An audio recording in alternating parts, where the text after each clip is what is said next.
Hey y'all, Chrissy here. I'm on for a little bit. I'm gonna do some homework for a little bit, and I'm going to eat some Biscoff ice cream. I'm so excited. My sister got this for me. So excited. Mm. And I'm supposed to be eating healthy, but my sister bought this for me, so because she bought it, I gotta have it. So let's see. It's a Biscoff ice cream bar. I already opened it. This is the size of the ice cream bar. I'm so excited to eat this. You have no idea. All right. I actually already opened it and took a bite, but this is how it looks. Delicious. So now I'm going to do some homework with you guys, and I'm going to eat a Biscoff ice cream bar. It's so good. So sweet. Oh my goodness. So delicious. Man. So I'll get the homework up shortly. How's everybody's day? I know it's a Friday night for majority of people. I have a weird work schedule, so it's my Monday. So I'll be working Monday, Tuesday, Wednesday. No, I lied. I'm wrong. Let's try that again. I'll be working Friday, Saturday, Sunday, Monday, and Tuesday. Then I have things on Wednesday, and then I have class on Thursday. Hi, Logical. Hey. I'm just here. I'm about to do some homework, but my sister bought me some Biscoff ice cream, and I had to eat it. And she knows I'm eating healthier, but I haven't had ice cream in a while. And then yesterday was my grandma's birthday. I didn't even eat any of her cake.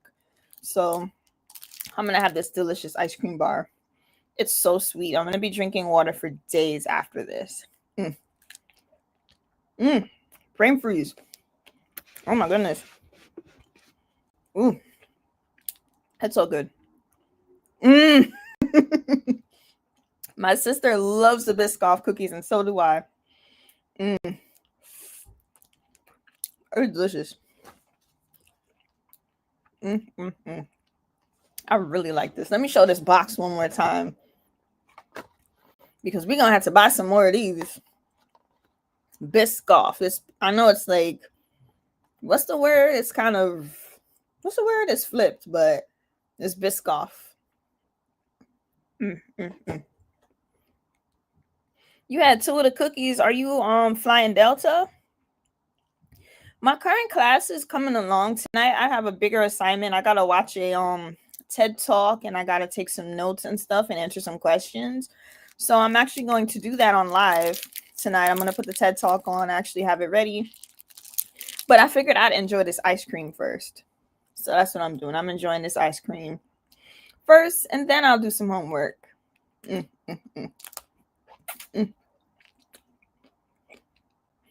It's so good.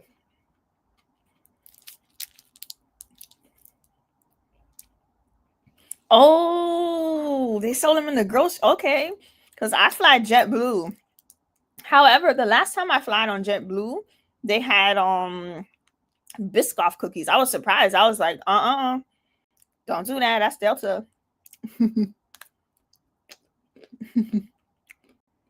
This is so good. There's ice cream in it. There's a cookie in it, I believe. Maybe I'll just read the box. What does it say? Ice cream bars with Biscoff cookies and cookie butter. That's what this thing is. So there's cookie butter in it, ice cream, and Biscoff cookie pieces. So delicious.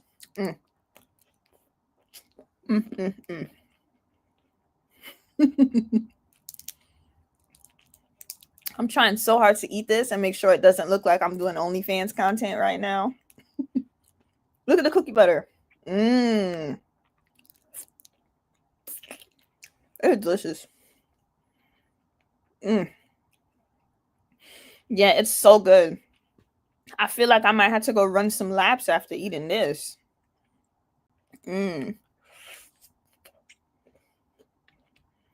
So good.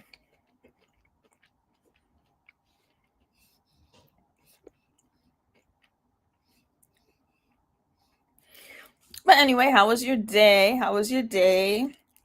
Did you have work today, Logical? Mm.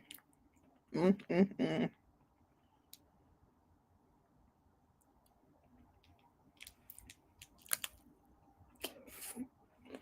It's so good. Girl. Mm. Oh, shoot. Holy moly. 310 calories. It's like I'm eating a cheeseburger. Wow, Logical, you don't work? I wish I didn't have to work. Ah, you're a student. See, I'm a working student. I don't want to work. But I'm only doing school part-time, so I still got to work. Fun fact, next year, although I'm starting part-time, next year my school program switches to full-time. So somehow, some way I have like a year to figure out how to work full-time and do school full-time. But I'm sure I can do it. Uh-oh.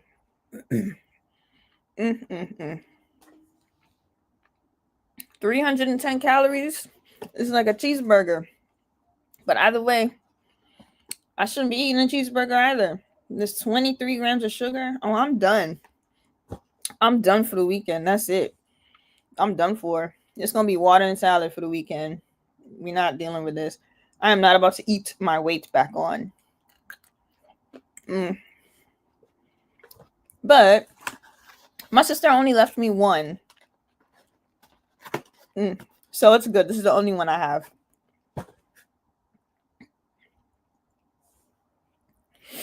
So I decided, because my my day job is actually work from home. So I decided I wanted to do class in person. So now I got to figure out if I can do classes online next year while working full time. So we'll see. But my program has an internship, so I'm going to have to be doing work full time, internship full time, and classes. I'll have to take 4 classes. So we'll see how that goes. It's going to have to work because I'm doing it. I'm not dropping out. I'm going to complete this program and I'm going to excel. So it'll be done. And I'll let you guys all know how it goes while I'm doing it.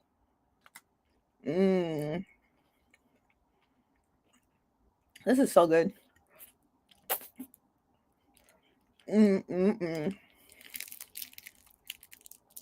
Yes, it does take me a long time to eat ice cream because I know it's something I'm not supposed to be eating. So I got to savor the flavor. Got to make it last.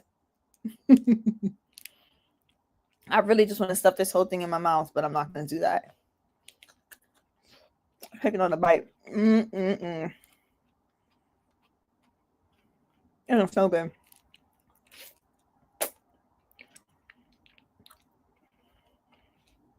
I'm a very messy eater. I'm surprised I haven't dropped any of it on myself yet. Uh-oh. It's probably going to start making a mess now because I'm about to bite the chocolate.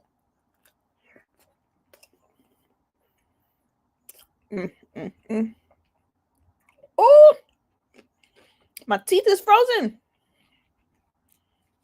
Oh, man.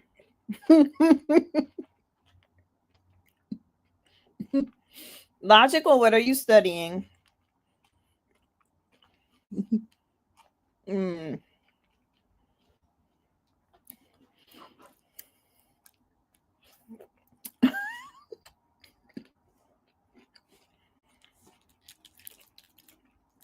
no lie. I'm a messy eater. This would have been all down my shirt, and then I would have had to eat it. But I'm not going to do that. Organizational leadership and development. I like that. Let me think about that for a second.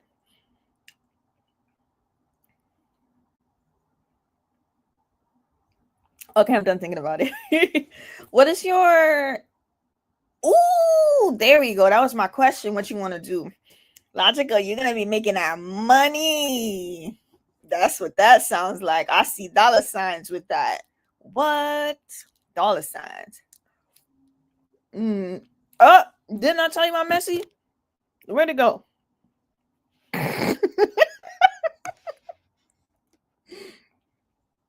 Oh my gosh.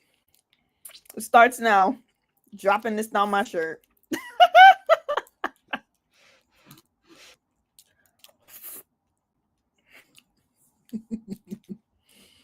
Almost done. I still did a good job because usually I spill more. I'm just put this whole thing in my mouth.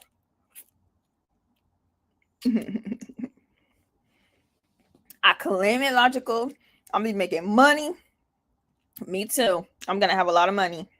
I have to because the amount of money I'm spending on this program, man. Yeah, I have no idea, and I'm paying out of pocket for it. Okay. Ooh! I couldn't resist. Say bye-bye, Biscoff, because I just took the whole thing in my mouth. This was delicious. Generally, I don't like having food in my room, but I didn't feel like recording downstairs because I do my homework upstairs, so I'm gonna just start doing some homework. But I had to eat this Biscoff thing first. Ice cream all on my chest.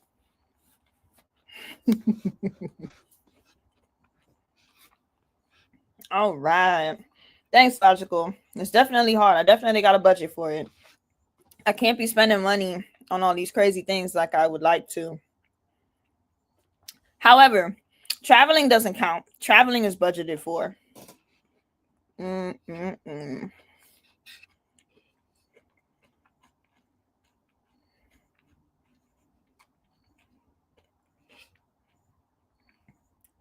Yum. All right. Now for the not so fun part. Dang, it took me almost 13 minutes to eat an ice cream. I wish I had another one. Another one. All right, let's see.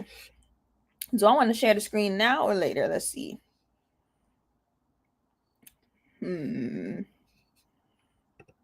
Let me.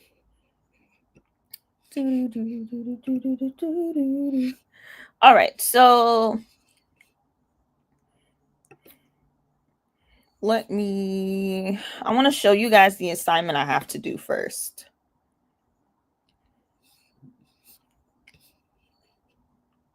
Okay, so I'll read it. So before I put it on, what I have to do right now is I have to watch a TED Talk, and I'll put it on so you guys can see it too. Hopefully it's interesting so none of us get bored. Then I got some questions. So while I am watching this TED Talk, question number 1, reflect on what privilege is and what it brings to situations. Oh, that's an easy question. Number 2, reflect on how stereotypes and biases contribute to the oppression of groups.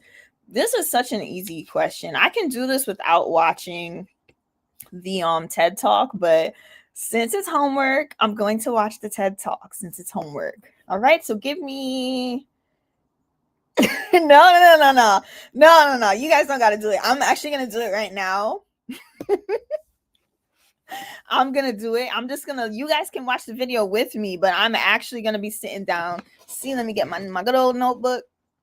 Got my class notebook right here. Let me show you guys how awesome my handwriting looks. Love my handwriting. Oh, fun fact. So y'all can't really see it. This is my notebook. I'm writing in green, but I have these special pens that I really like. So what I do is every class, I stick my hand in my bag and I move my fingers around and I randomly take out a pen. So this day it was green. This day it was orange. This day it was pink. It just depends on what day it is. So last class it was pink, and then we got a little black hair because when I like to write down my homework assignments, I use a different color. Ooh. What? I'm about to manifest destiny. Don't give me any information. Don't give me any information on that until I watch the TED Talk.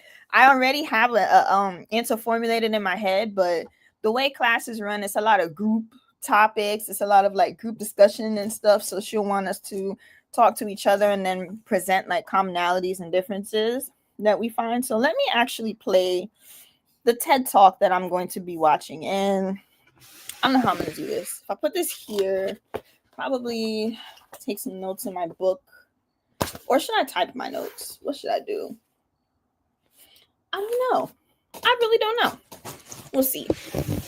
I'm probably going to type my notes as I'm watching. So let me put on this TED Talk for y'all. Where is it? It's right here. The urgency of intersectionality. Why does that already sound boring? But again, for those of you who are just joining, welcome, welcome, welcome. Chrissy here. You're about to watch me do some homework because I like to watch YouTube videos. I like to scroll on YouTube instead of doing my homework. So I figured I'll do my homework while on YouTube and I get everything done. Yeah, you're right, logical. So I'm actually going to write down my answer. So I don't have one of my colored pens with me right now. Actually, you know what? Come with me as I get a colored pen. So I'm going to put my face really close to the camera so y'all can't see what I got going on in this background. But I'm going to stick my hand into my bag, my school bag. You can probably hear it. I'm trying to make this as loud as I can. And I'm going to take out a random colored pen. Oh, y'all, green. Green came out, so I got to do my homework in green pen. Okay. Or I could have just turned off the darn camera. I could have did that too instead of putting my whole nostrils there. Okay. I don't know how to turn it off. Oh, here we go. That's what I should have did. All right, y'all. So I'm going to be answering questions in green pen today.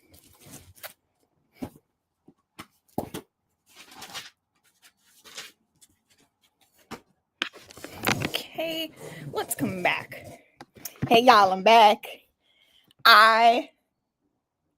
Yes, Stinky Face is down there. Stinky Face. I kind of threw him out of my bed because I had to change my bed sheet, so Stinky Face is down there. But I love my Stinky Face.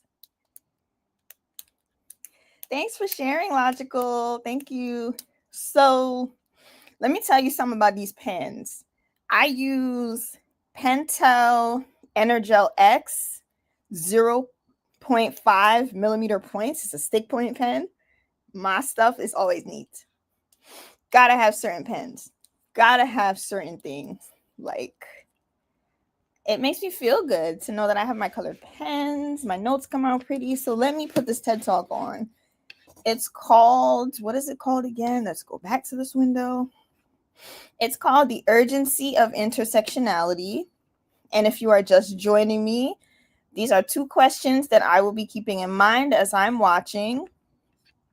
1, reflect on what privilege is and what it brings to situations. Ooh, I'm so excited to answer this question. 2, reflect on how stereotypes and biases contribute to the oppression of groups. Ooh, I love this. There's a bonus question. Have you ever been the victim of stereotypes or biases? Obviously.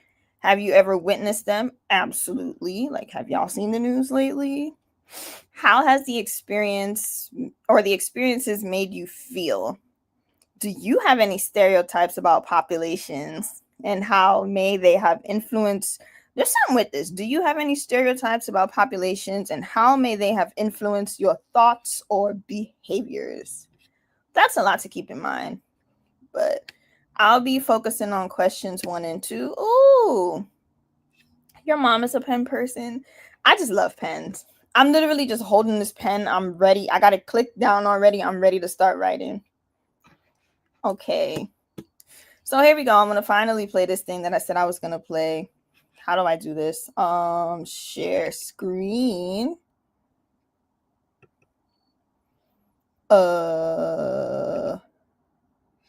Here we go. So y'all, I know I had to put it on the studio. So I think you guys can see it. I put it on the studio. So here we go. I hope it's not too boring, but it is what it is. I got to do my homework. So we're going to do it together tonight. Do not answer any of the questions. I had to answer the questions. I already have answers in my head, but as she's talking, hey, Reaper, it's Death the Reaper. What's up? Reaper, I'm here doing some homework. I'm about to put on a TED Talk. Don't worry, I'm not just watching TED Talks for fun. I am taking a class right now on human rights. So I think what is the name of this class? I'm going to tell you right now. The exact name of this class is, what's the name of the class? Integrating Human Rights and Justice in Practice. So that's the name of the class that I'm taking. Integrating Human Rights. For this class, for this homework assignment, I gotta listen to a TED Talk and answer some questions. I just read the questions. I can put them on the screen for a couple seconds if I could just figure out how to do that. You know what? I'm not even gonna do that. I'm not gonna do that. I'm just gonna press play. So sorry, y'all, if it's boring, but hey, it is what it is. I'm gonna press play now. How does one press play? Oh, y'all, I'm new to StreamYard, so I don't know if it's gonna share the audio. So you gotta let me know if you can actually hear it. Able, please stand up. Okay, so I'm gonna name some names. When you hear a name that you don't recognize, you can't tell me anything about them, I'd like you to take a seat and stay seated. The last person standing, we're gonna see what they know. Okay. Are you guys able to hear her voice? Or is there something else I had to do to share audio? Because I don't know. It's not telling me anything. Oh, you know what I'll do? Where's my cellular device? If I can just find my cell phone, I can go check and see if I can hear it myself. Now, where is my cellular device? Telephono, where are you? Telephono, where are you? Well, y'all, I seem to have lost my cell phone. So I'm just going to press play and take my notes. Okay, perfect. Perfect. I'm glad you can hear. Okay, so I'm already bored, but let's see how this goes. Okay? Okay. All right. Eric Garner. Oh, shoot. Mike Brown. Oh, shoot. They going there. Tamir Rice. Freddie Gray. So those of you who are still standing, I'd like you to turn around and take a look. I'd say half to most of the people are still standing. So let's continue. Michelle Cusseau.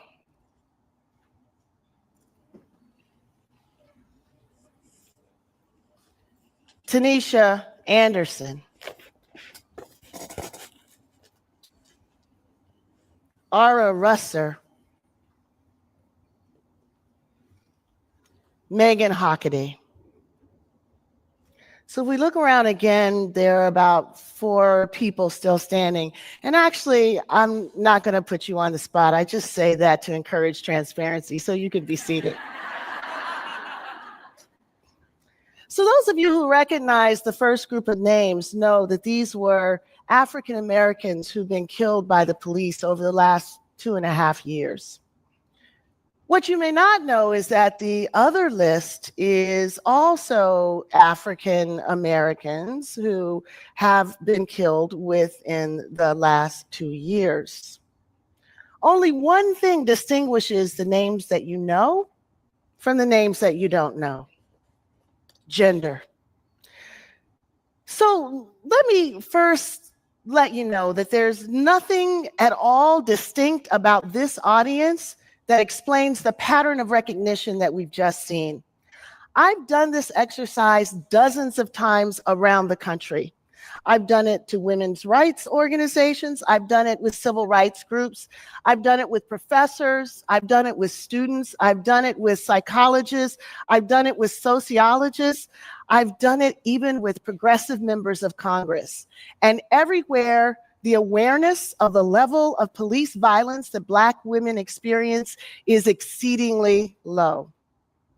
Now, it is surprising, isn't it, that this would be the case? I mean, there are 2 issues involved here. There's police violence against African Americans, and there's violence against women, 2 issues that have been talked about a lot lately.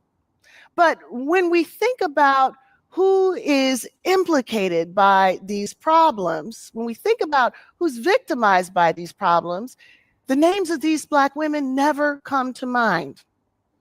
Now, communications experts tell us that when facts do not fit with the available frames, people have a difficult time incorporating new facts into their way of thinking about a problem. These women's names have slipped through our consciousness because there are no frames for us to see them, no frames for us to remember them, no frames for us to hold them. As a consequence, reporters don't lead with them, policymakers don't think about them, and politicians aren't encouraged or demanded that they speak to them. Now, you might ask, well, why does a frame matter? I mean, after all, an issue that affects Black people and an issue that affects women, wouldn't that necessarily include Black people who are women and women who are Black people? Well, the simple answer is that this is a trickle-down approach to social justice, and many times it just doesn't work. Without frames that allow us to see how social problems impact all the members of a targeted group, many will fall through the cracks of our movements, left to suffer in virtual isolation. But it doesn't have to be this way. Many years ago, I began to use the term intersectionality to deal with the fact that many of our social justice problems like racism and sexism are often overlapping, creating multiple levels of social injustice. Now, the experience that gave rise to intersectionality was my chance encounter with a woman named Emma DeGraffenreid. Emma DeGraffenreid was an African-American woman, a working wife, and a mother. I actually read about Emma's story from the pages of a legal opinion written by a judge who had dismissed Emma's claim of race and gender discrimination against a local car manufacturing plant. Emma, like so many African-American women, sought better employment for her family and for others. She wanted to create a better life for her children and for her family. But she applied for a job and she was not hired, and she believed that she was not hired because she was a Black woman. Now, the judge in question dismissed Emma's suit. And the argument for dismissing the suit was that the employer did hire African Americans and the employer hired women. The real problem, though, that the judge was not willing to acknowledge was what Emma was actually trying to say, that the African Americans that were hired, usually for industrial jobs, maintenance jobs, were all men. And the women that were hired, usually for secretarial or front office work, were all white. Only if the court was able to see how these policies came together would he be able to see the double discrimination that Emma DeGraffenreid was facing. But the court refused to allow Emma to put two causes of action together to tell her story because he believed that by allowing her to do that, she would be able to have preferential treatment. She'd have an advantage by being able to have two swings at the bat when African American men and white women only had one swing at the bat. But of course, neither African American men or white women needed to combine a race and gender discrimination claim to tell the story of the discrimination they were experiencing. Why wasn't the real unfairness law's refusal to protect African American women simply because their experiences weren't exactly the same as white women and African American men? Rather than broadening the frame to include African American women, the court simply tossed their case completely out of court. Now, as a student of anti-discrimination law, as a feminist, as an anti-racist, I was struck by this case. It felt to me like injustice squared. So first of all, Black women weren't allowed to work at the plant. Second of all, the court doubled down on this exclusion by making it legally inconsequential. And to boot, there was no name for this problem. And we all know that where there's no name for a problem, you can't see a problem. And when you can't see a problem, you pretty much can't solve it. Many years later, I'd come to recognize that the problem that Emma was facing was a framing problem. The frame that the court was using to see gender discrimination or to see race discrimination was partial and it was distorting. For me, the challenge that I faced was trying to figure out whether there was an alternative narrative, a prism that would allow us to see Emma's dilemma, a prism that would allow us to rescue her from the cracks in the law, that would allow judges to see her story. So it occurred to me, maybe a simple analogy to an intersection might allow judges to better see Emma's dilemma. So if we think about this intersection, the roads to the intersection would be the way that the workforce was structured by race and by gender. And then the traffic in those roads would be the hiring policies and the other practices that ran through those roads. Now, because Emma was both Black and female, she was positioned precisely where those roads overlapped, experiencing the simultaneous impact of the company's gender and race traffic. The law was like that ambulance that shows up and is ready to treat Emma only if it can be shown that she was harmed on the race road or on the gender road, but not where those roads intersected. Got it. So what do you call being impacted by multiple forces and then abandoned to fend for yourself? Intersectionality seemed to do it for me. I would go on to learn that African American women, like other women of color, like other socially marginalized people all over the world, were facing all kinds of dilemmas and challenges as a consequence of intersectionality, intersections of race and gender, of heterosexism, transphobia, xenophobia, ableism. All of these social dynamics come together and create challenges that are sometimes quite unique.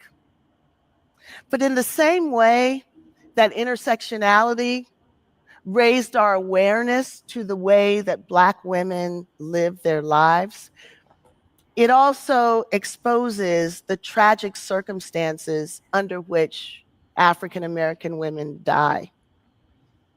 Police violence against Black women is very real. The level of violence that Black women face is such that it's not surprising that some of them did not survive their encounters with police. Black girls as young as 7, great-grandmothers as old as 95 Oh my gosh. have been killed by the police. They've been killed in their living rooms, in their bedrooms. They've been killed in their cars. They've been killed on the street. They've been killed in front of their parents, and they've been killed in front of their children. They have been shot to death. They have been stomped to death. They have been suffocated to death. They have been manhandled to death. They have been tasered to death. They've been killed when they've called for help. They've been killed when they were alone, and they've been killed when they were with others. They have been killed shopping while Black, driving while Black, having a mental disability while Black, having a domestic disturbance while Black. They've even been killed being homeless while Black. They've been killed talking on the cell phone, laughing with friends, sitting in a car reported as stolen, and making a U-turn in front of the White House with an infant strapped in the back seat of the car. Why don't we know these stories? Why is it that their Hey, lost lives Nate. don't generate the same amount of media attention and communal outcry as the lost lives of their fallen brothers. It's time for a change. So what can we do? In 2014, the African American Policy Forum began to demand that we say her name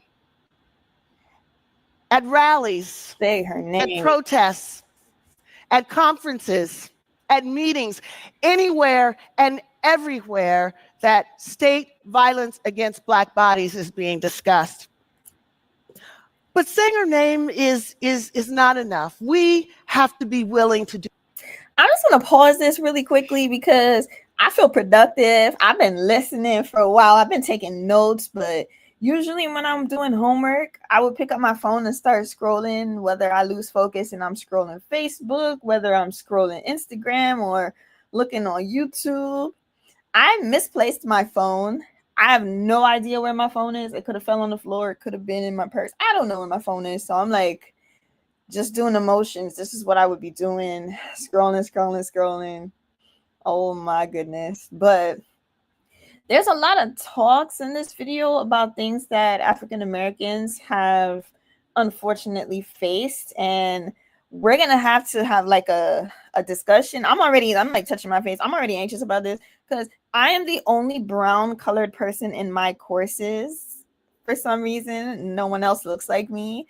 I have one professor out of two who also looks like me, but everyone else is of other. So this is going to be a very, very interesting discussion. And I promise you, it will not be me facilitating this discussion. Just because I'm Black don't mean that I'm a master on Black politics and all of this stuff.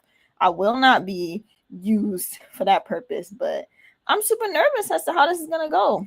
But while I'm nervous, I'm also excited about it too. So let's see how this goes. Connection is unstable. See, my connection should not be unstable. I have really, really good Wi-Fi. So what is going on? Can you guys still hear me? Don't tell me I'm going to have to go downstairs to plug this computer into the router. What are we doing? And happy Friday. All right, I'm going to press play again. I'm done scrolling on my invisible phone. Scroll.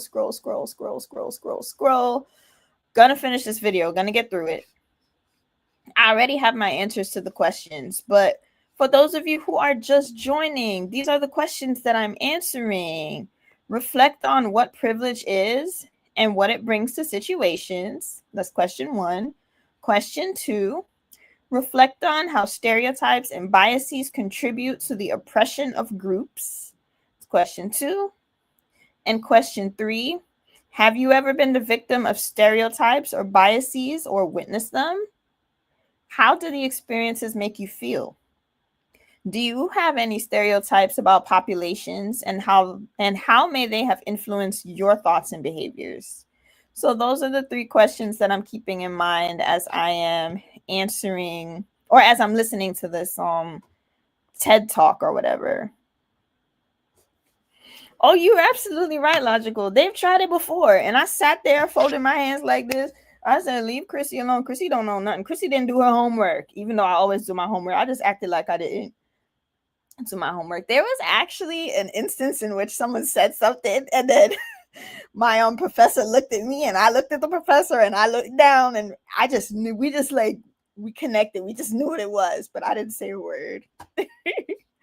All right, let me press play. We're going to see. We got a couple more minutes. We got about 4 minutes to see what she has to say. Go on and do your thing, lady. Do more. We have to be willing to bear witness to the often painful realities that we would just rather not confront. The everyday violence and humiliation that many Black women have had to face. Black women across color, age, gender expression, sexuality, and ability. So we have the opportunity right now, bearing in mind that some of the images that I'm about to share with you may be triggering for some, to collectively bear witness to some of this violence. We're going to hear the voice of the phenomenal Abby Dobson. And as we sit with these women, some who've experienced violence and some who have not survived them, we have an opportunity to reverse what happened at the beginning of this talk, when we could not stand for these women because we did not know their names. So at the end of this clip, there's going to be a roll call. Several Black women's names will come up. I'd like those of you who are able to join us in saying these names as loud as you can, randomly, disorderly. Let's create a cacophony of sound Cacophony. to represent our intention. I like that word. To hold these women up, to sit with them, to bear witness to them, to bring them into the light.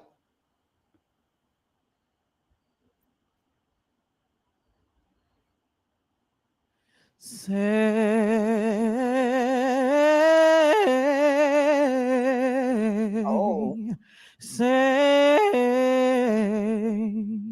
her name. Say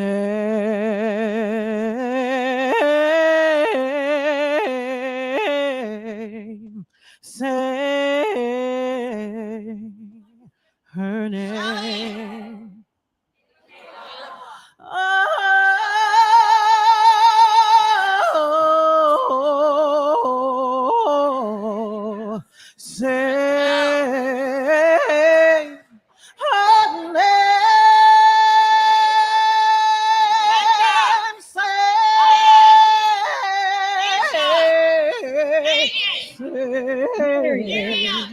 say her name.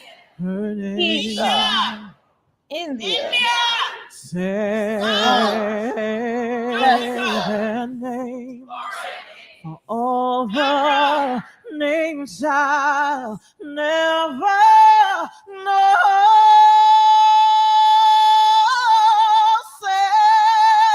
I asked Sharon Jones, Janisa Fonville, Catherine Johnson, Kayla Moore, Michelle Bissell, Rakia Boyd, Shelley Frey, Tarika Yvette Smith.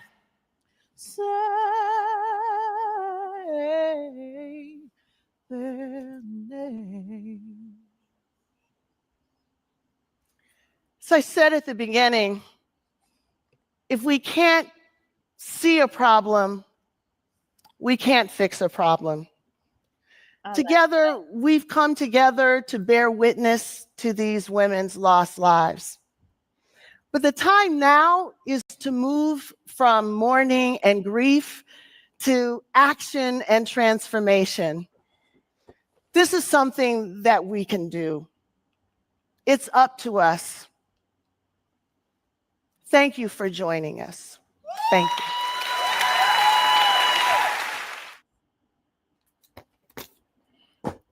Okay, that wasn't too bad. Oh my gosh.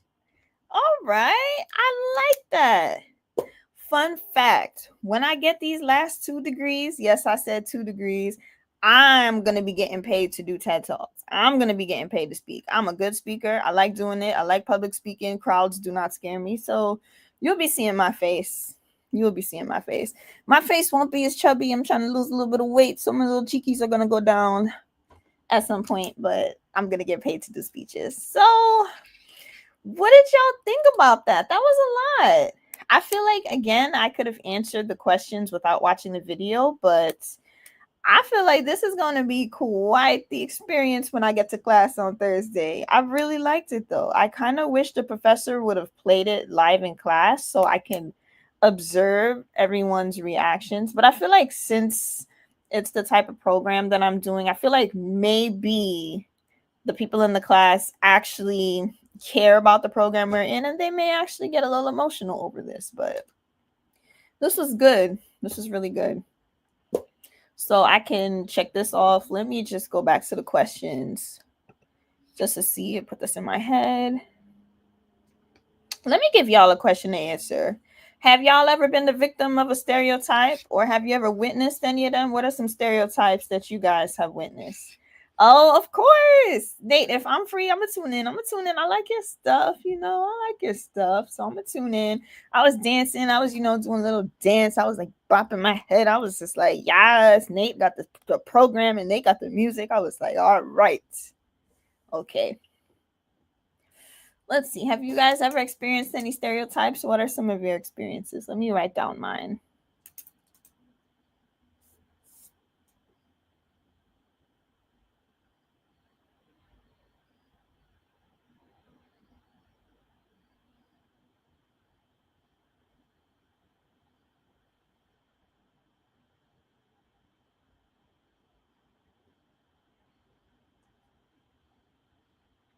Here's a good one.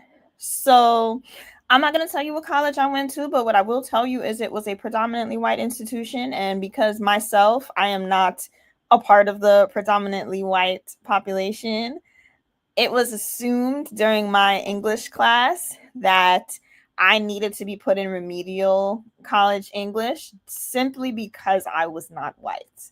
So I really had to fight them because when I tell you I was a school nerd, I got straight A's in high school, was always on the high honor roll, was in National Honor Society. I was actually tutoring other students, helping them get A's. So it was like a slap in my face when they tried to put me in that remedial English thing. So I fought it. Of course I fought it. And I was taken out of that remedial class and they put me, I didn't get placed in 103. So there's 101, which is remedial, 102, which is, I guess, regular, and 103, which was advanced. I was fighting to be placed in 103, but my SAT scores weren't that good. So I was just like, all right, just put me in 102. I'm fine with that. But 101, don't you dare disrespect me and put me in no English 101 when I had AP credits. Don't do it. So I think I might tell that story when I'm in class. Let me write that down. My reading level was underestimated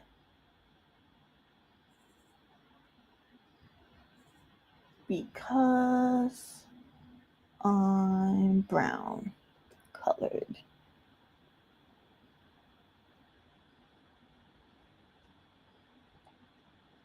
Of course, my professors all know my name. They knew my name from class 1, but I am a pretty memorable and a good student, so of course they would know my name. Let's see what else here. What is privilege? That's an easy question. What is privilege? Well, let me think of ways in which I'm privileged. Let me sit here and think of ways in which I'm privileged. And as a matter of fact, let me jot that down too. That's not a question, but I can bring it up because I kind of, if I get bored in class, I like to kind of facilitate discussions. So I'll kind of change this around a little bit. So let's see. How am I privileged? Well, I mean, I'm a student. It seems like it's a privilege to be a student. I am a person with a job. I guess that's privilege. I'm able to do some of my work from home. That is also a privilege. But let me see. If I'm walking on the street right now, am I a privileged person? That's a very good question. Let me write that down. Let me write that down. What makes me privileged? Am I privileged or am I not? Am I privileged or am I disadvantaged? I don't know. Am I at a disadvantage to society?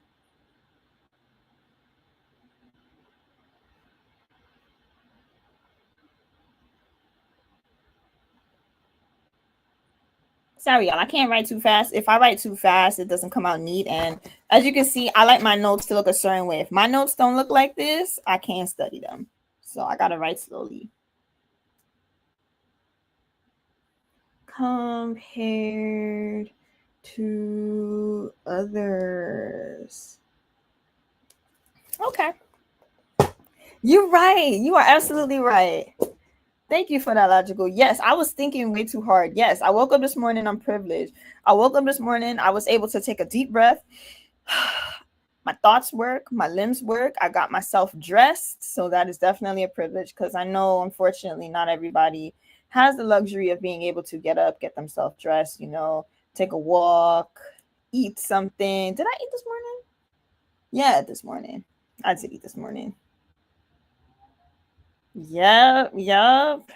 Oh, I wish you guys were in my class. Class would be much more fun. When I tell you these classes are it's a drag because it's like, how do I explain this? I have a kind of biggish personality, so I gotta kind of like turn my personality way down when I'm in class, or I will take over the entire class. Probably end up teaching the darn class too, since I'm like a teacher too. So I gotta just like tone it way down when I'm in class. But I feel like I would have fun if you guys were in my class. But yes, any day above ground and you're not locked up, I can breathe. Oh, we absolutely. Oh my gosh. See, that's it right there. I think that's what they want us to talk about.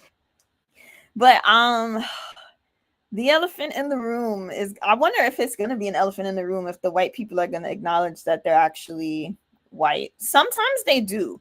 One of them, I respect him. He knows that he's a white male living in society. He knows that he is like upper middle class. He said it, and the way he talks, he's very transparent. He let us know, but he didn't say it in a way to be like condescending or to diss anyone. He was just speaking from his point of view and letting us know how he sees issues and then things that he's experienced. So I respect it. So class is going to be good. Let's see. How do these experiences make me feel bad? Do you have any stereotypes about populations? Oh, yes, I do. This is going to be a fun question. So, do I have stereotypes about populations?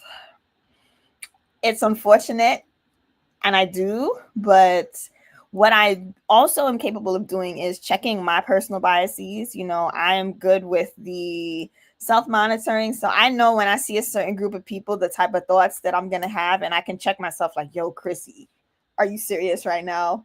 Where are you saying those things in your head? Stop it right now. And then I'm like, stop it. And then I stop it. So yeah, I got my stereotypes and my biases. Now it's the implicit biases that is a little harder to control. Those are the ones that, like, how do I explain this to y'all? So when I was in college and I did my own college thesis on this, I took a IAT test, implicit attitudes test, and I was kind of a test monkey, if you lack of a better word, survey monkey, whatever. So it's a test where it tests your reflex and your personal biases. So it'll tell you, press this button if you feel this way, or press this button if you feel this way. You know what? I should just do one of these for you right now. That's what I'm gonna do. It would just be easier to just do it. So give me a second. I'm actually gonna pull up a test for you and do it right now. It's called the Harvard Implicit Association Test.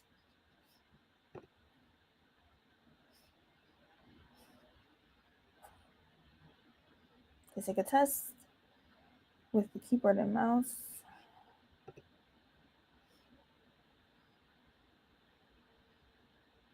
All right, so I'm gonna have to share the screen again. Where am I? I'm gonna have to share the screen. Stream. Oh my gosh. Let's do this again. So we are gonna do an implicit attitudes test together. Y'all are gonna watch me mess this up, because instead of trying to show you or try to teach it to you, I'd rather just do it. So how do I keep forgetting how to share screen. Okay, I gotta stop sharing the screen. Now I gotta, there we go. Share screen. Select a test. All right, so do you see what I see? Here we go. I think you see what I see. Oh, you don't see what I see because I didn't do that thing again. Here we go. Add to stage. So we are looking at different tests. So we can do a weapons test. We can do Native American. So pick one. Weapons, weight, gender, age, skin tone, religion, race, disability. Somebody choose a topic. I'm going to just read them and let's see what y'all put in the chat. So we can do weapons, Native Americans, weight, fat versus thin, gender, age. So we can do a skin tone. All right, skin tone. Oh, I completely forgot. I'm so sorry. Thank you for reminding me, Nate. If you are hiding in the bushes right now while I'm here doing homework and showing y'all some educational content, please slide out of the bushes and slide your finger on that like button and give me a like. Thank you very much. Like, if you're not already subscribed, please subscribe to me. Hit the notification bell, turn it on, set it to all so you know when I'm live. Shadow huggers. I like that. Okay, so we got to vote for skin tone. So let me read this. Skin tone. This is light skin versus dark skin. This implicit attitudes test requires the ability to recognize light and dark skin faces. It often reveals an automatic preference for, you know what? I'm not going to read it. I just want to see what happens. Okay. Hopefully you guys didn't read the end of that.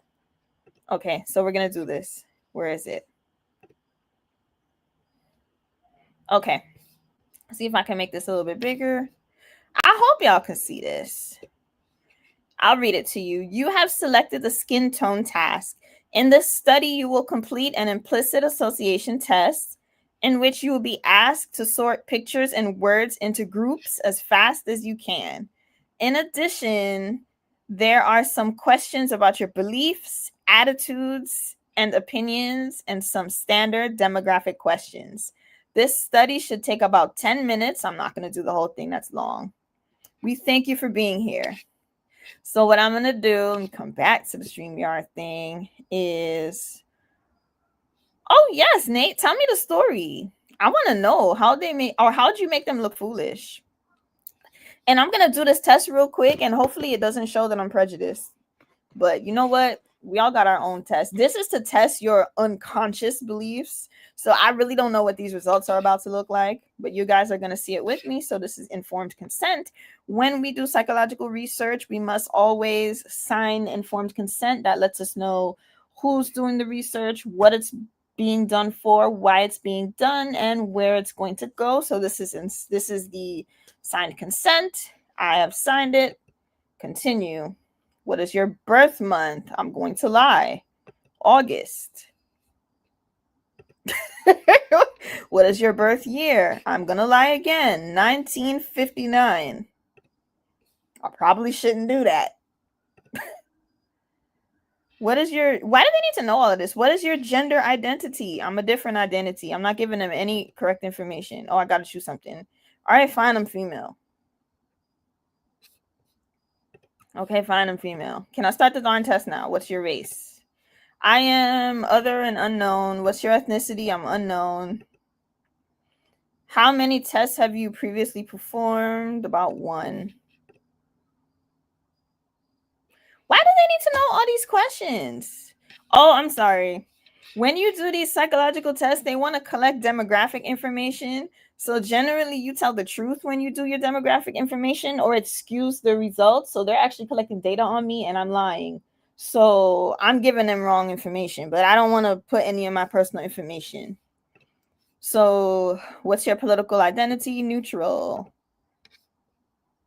I'll tell y'all I'm Christian. Oh, that says I'm Christian. I am very religious. That's not a lie. I'm in the USA. I'm in the USA. I thought I just said that. What's your postal code? 00000. 00000. Highest level of education. We're going to speak it into existence. PhD. Please indicate your full-time or part-time occupation. Am I going to be unemployed for this test? Nah, let's just say I'm in education. I won't be unemployed. I'll tell y'all I'm a student.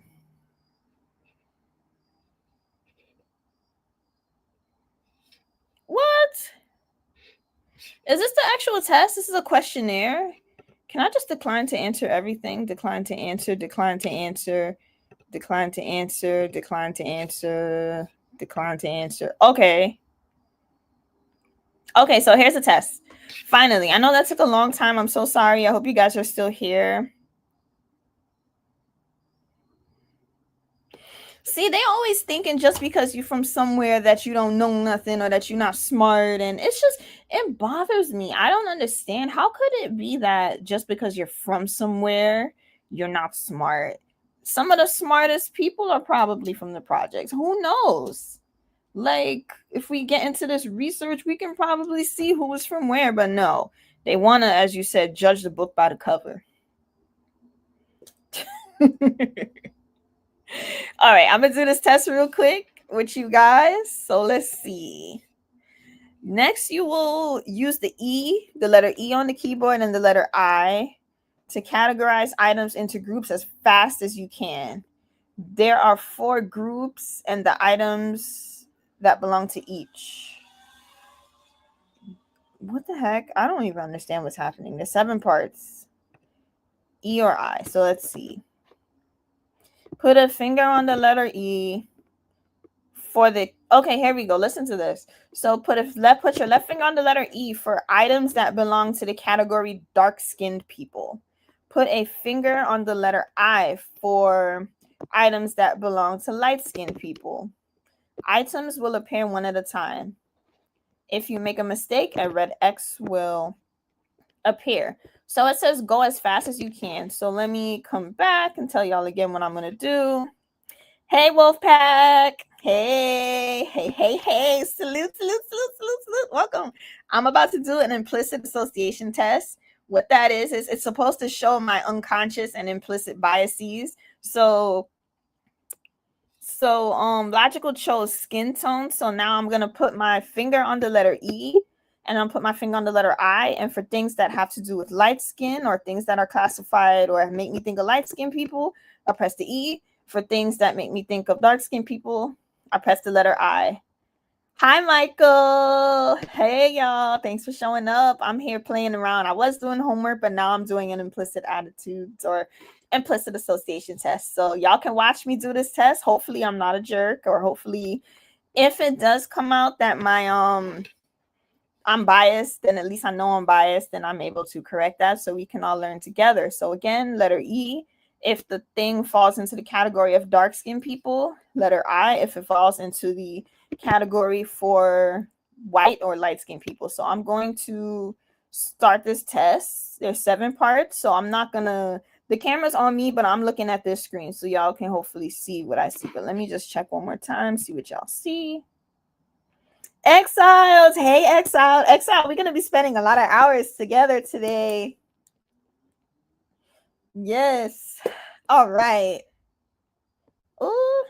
Okay, so let's start. So y'all can see me. Hopefully it's big enough. Should I make it smaller? What can I do? Nah. Okay, all right. All right, y'all. Fingers crossed for the best. I'm pressing the space bar. I'm starting. If you make a mistake. Okay, so is this a dark-skinned person or a light-skinned person?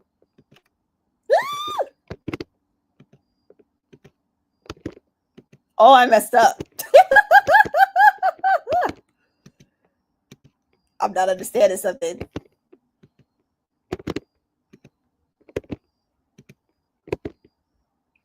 Okay, part 2 of 7. Press E for bad. Oh, we getting somewhere now. Press I for good. So if something is good, press E. If I think it's bad, I press I. Okay. Excitement is good. Annoyance is bad. Magnificent is good. Gross is bad. Cherish is good. Humiliate is bad. Glad is good. Detest is bad. Pleasing is good. Fabulous is good. Evil is bad. Tragic is bad. Scorn is bad. Excellence is good. Friendship is good.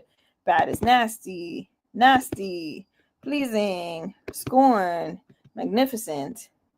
They're really trying to, see? They're really trying to get me here. So let's see. Part 3 of 7. Use the E for dark-skinned people and for bad. Use the I for light-skinned people and for good.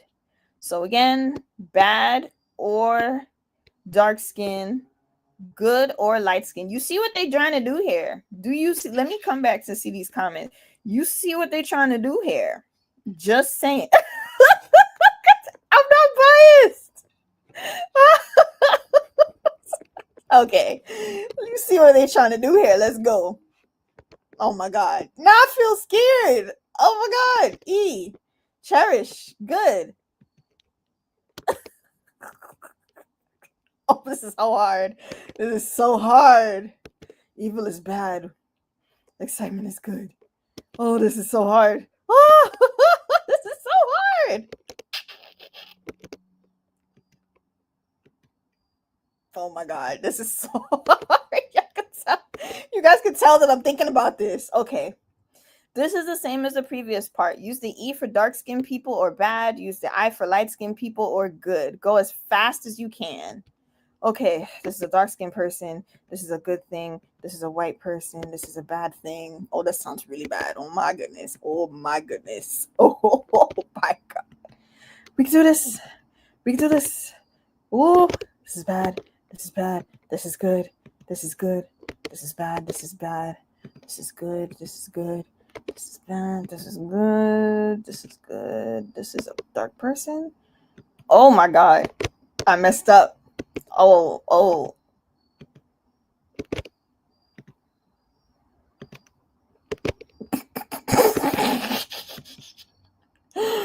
Oh my gosh. I'm failing this test right now.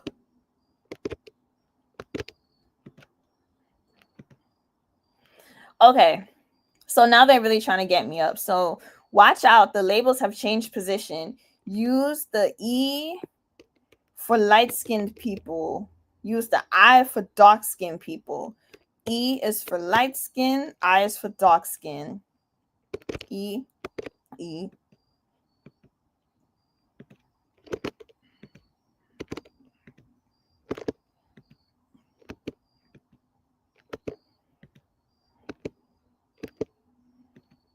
They got me. I feel like they got me. They got me. They got me. They got me. I got none of them wrong. They got me. They got me. Let's see. Use E for light skinned and for bad. Use I for dark skin and for good. Let me go back and see what these comments say.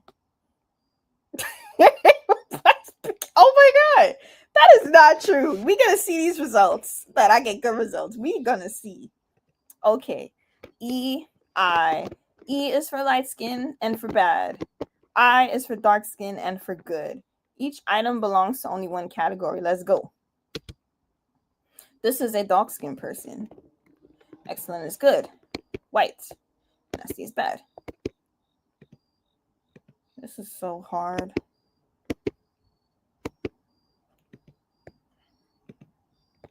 This is hard.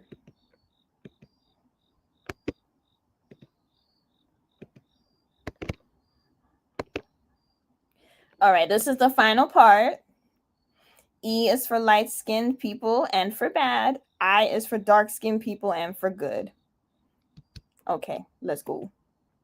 Let's go. This is bad. This is white. This is good. This is bad. This is good. This is evil. Evil. Evil. Dark. Excellent.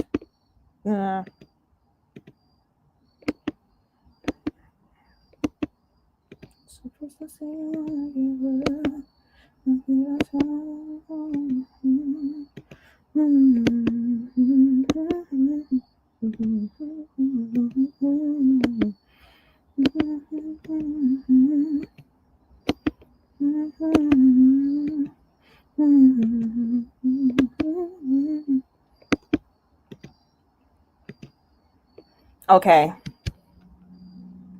Ooh. So it said I've completed the study. Let's see. Yes, I love me my chocolate. Man, you see what this says? Your response suggested a slight automatic preference for dark-skinned people over light-skinned people. Love me how you get here. Love me some chocolate men. Oh, I'm sorry, Michael. I'm just here singing the song. I don't know. I be in my own head. Oh, oh my gosh, y'all.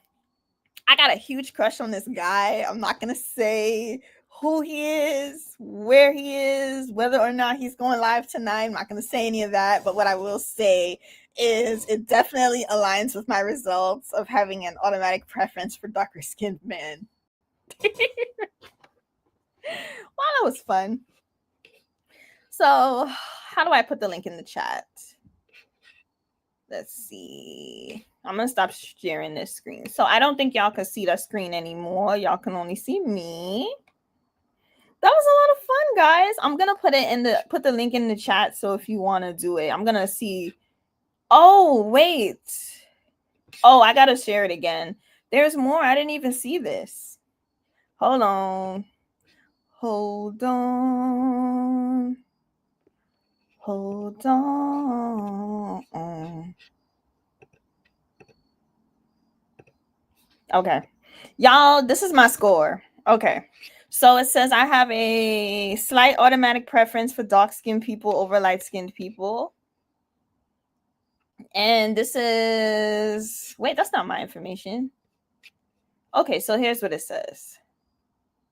So only 23% of people preferred light skin. 28% of people preferred dark skin. Little to no preference was 19. So let's see what the 2% is. Automatic preference for dark skin compared to light skin. So what the heck does that mean? Okay, so we have strong, moderate, and light. So mine is a slight. So where am I? Slight automatic preference for light. Nope. Slight automatic preference for dark skin. Okay, so here am I. I'm right here. I'm in the 7%. Oops. Almost made it disappear. I'm in the 7%. Okay. That's great. I'm in the 7%. What you mean you're gonna clip this and tell him? We don't even know who we're talking about right now. I don't think you know who I'm talking about. Y'all gonna see why y'all making me turn red. Stop it. No clipping. We're not clipping and we're not telling anybody anything. We're not doing that.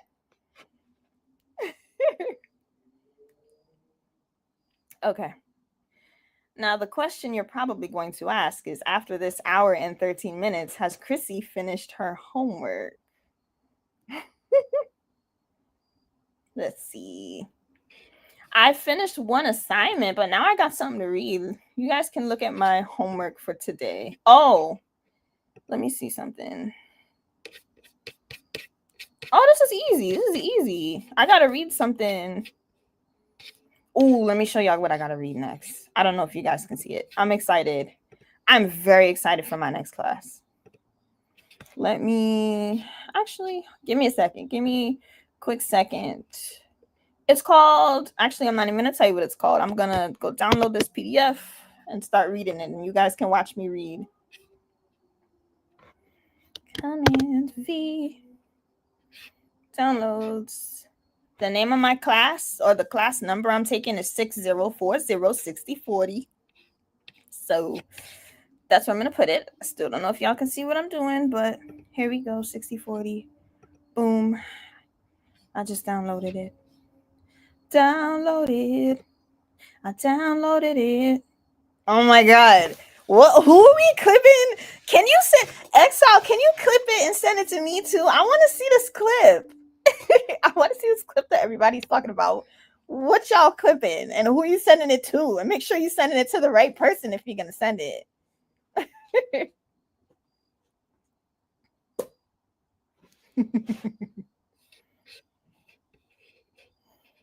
What time is this? 7:50.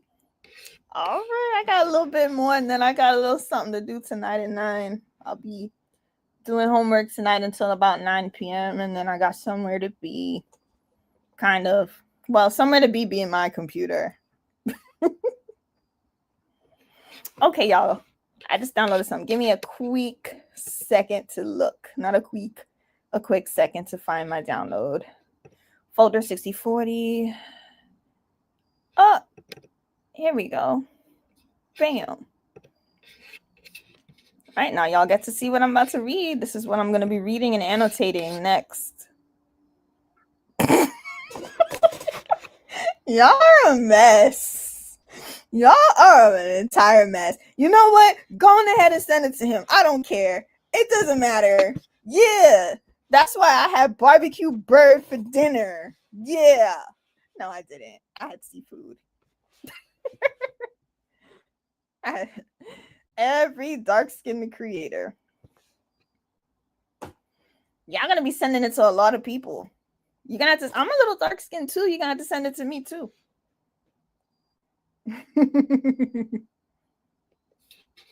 Mo. When I used to go live on TikTok, I used to sing a song for everybody that came in, every new person, and they really liked it. I used to use their names and make songs, and it was the most adorable thing ever. And they liked it. And I got followers just by doing that. I don't know why. Oh, I'm here talking to you. Darn, where's my cell phone? I have not seen my cell phone in so long. Where would it possibly be? Did I leave it downstairs? I might have left my cell phone downstairs when I was eating dinner. Oh, well. I got to do a invisible scroll again. Invisible scroll, I'm holding my phone. Invisible scroll, I'm holding my phone. Invisible scroll. Okay. Let me share the screen with y'all so you guys can see, because I actually got to do some reading tonight, too. Let's see. How do I do this again? Share screen. I don't need two monitors to do this. Share window. And now, oh, you see this? You see this? White privilege, unpacking the invisible knapsack. I'm so excited for this. Why am I so excited for this? Because it's about white privilege and I'm in a class full of people who are not of color. I love things like this. This is going to be so much fun. So let me start reading and annotating this real quick. See if can I annotate it? Can I take notes? Can I take notes? Oh, it's over. I can take notes and stuff. All right. So I'm going to make this real big and I'm going to start reading. You know what? Do you guys put a 1 in the chat if you really want to hear how I do my reading? If you really, because I have a program and I have it read to me, but I use a certain voice to have it read to you. So put a 1 in the chat if you're really interested. If not, if not, you can just watch me read and I'll take notes and highlight, because I am actually supposed to be doing homework right now. Oh my gosh, y'all are all putting 1s in the chat. Okay, I gotta stop. What's that word? Stop sharing for now. Give me a second to upload this and do what I gotta do. This is hilarious. And I'm just gonna be singing my song. So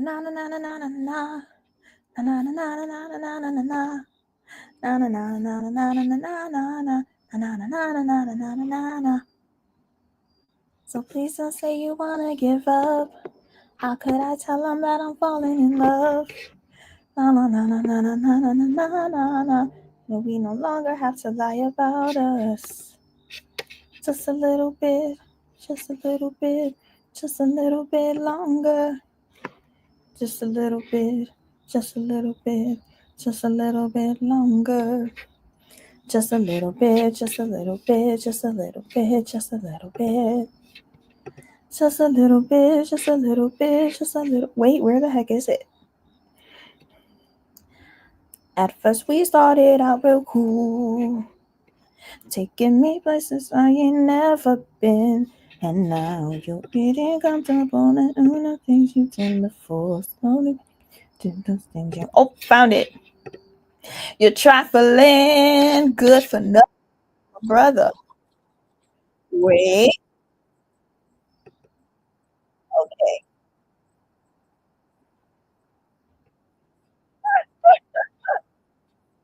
Do y'all recognize that voice?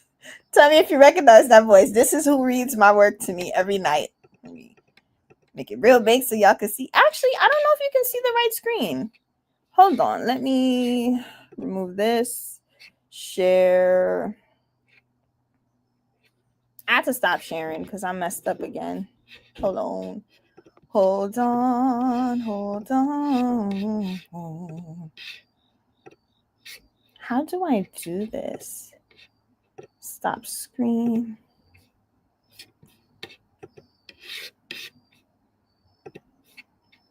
Share screen. Hold on. Window. Okay. Y'all, see if you can recognize this voice. And this is who reads to me.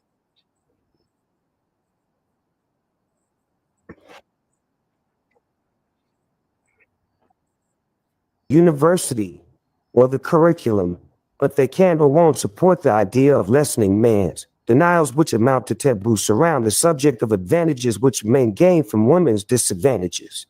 These denials protect male privilege from being fully acknowledged, lessened, or ended. Thinking through unacknowledged male privilege as a phenomenon, I realized that since hierarchies in our society are interlocking, there was most likely a phenomenon of white privilege that was similarly denied and protected. As a white person, I realized I had been taught about racism as something that puts others at a disadvantage, but had been taught not to see one of this.